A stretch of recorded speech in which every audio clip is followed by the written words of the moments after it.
What's up, guys? It's me Boxing, and today I'm going to be predicting the outcome of Yordenis Ugas versus Abel Ramos, which will be a 12-rounder for the WBA regular Welterweight World Championship. And this fight will be Sunday, September 6th, live on Fox at 8 p.m. Eastern Time, 5 p.m. Pacific, from the Microsoft Theater in Los Angeles, California. And again, to both fighters, the favorite, Yordenis Ugas, fighting out of Cuba, represented his home country of Cuba in the 2008 Olympics. He won bronze in Beijing. He has a record of 25-4 with 12 wins by knockout.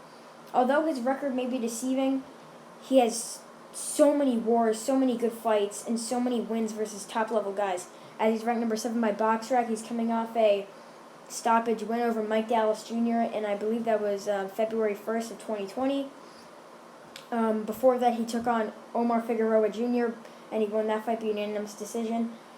And in Ugas' only title challenge, he took on Sean Porter and lost via split decision for the WBC welterweight world title. Many people, including myself, thought Ugas won that fight. It was very close. He was able to outbox Sean Porter, in my opinion, and I thought they should have gave him that title and the win. Also, Ugas has a win versus Thomas Delorme. It was such a good fight. Both guys traded knockdowns, and I gotta say, that's a very good win, being that Thomas Delorme just fought Jamal James, and Ugas also has a win over Jamal James. I was just about to say. He beat Jamal James via unanimous decision comfortably, winning almost every single round. But Ugas' losses are to, as I said before, Sean Porter, Amir Imam by unanimous decision, and he also has two very weird losses considering his level. He has a split decision loss to Emmanuel Robles, and he has another split decision loss to Johnny Garcia.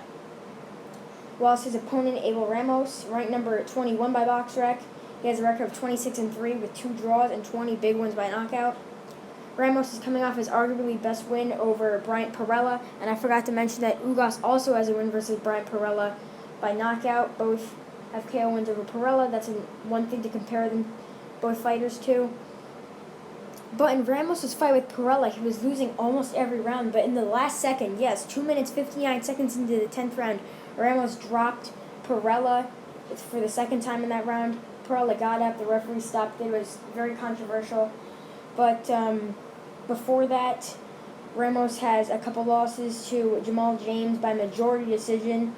Yeah, that's a majority decision. And that's another fight you can compare both of these guys to, as Ugas beat Jamal James comfortably, and Ramos lost via a close decision. But I gotta say, Ramos' losses aren't that bad. He has another loss to Ivan Baranchik by unanimous decision, who's a former world champion, and he has a loss to former unified champion Regis Prograis by TKO. But one more thing to compare Ugas and Ramos to is Ramos' fight with Emmanuel Robles.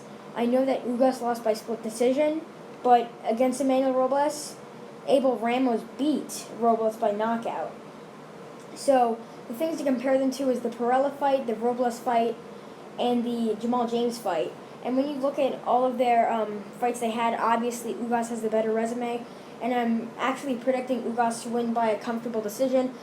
Although Ramos can drop Ugas, I'm pretty sure it's maybe like a fight versus Thomas Delorme, but I do not think that Ugas will stop Ramos, as he's got the head coming in, lands big hooks. He's very powerful. But I think Ugas will just outbox Ramos and get like a wide unanimous decision, like 117-111, possibly a closer one like 116-112, but it'll likely be a wide decision for Ugas, and he'll become a world champion in the welterweight division. And I believe both guys are ranked very high, considering Ugas coming off the win versus Mike Dallas, and Ramos coming off that beautiful knockout win over Bryant Perella. And that's really it. I'm MB Boxing. Thanks for watching, and I'll see you guys later.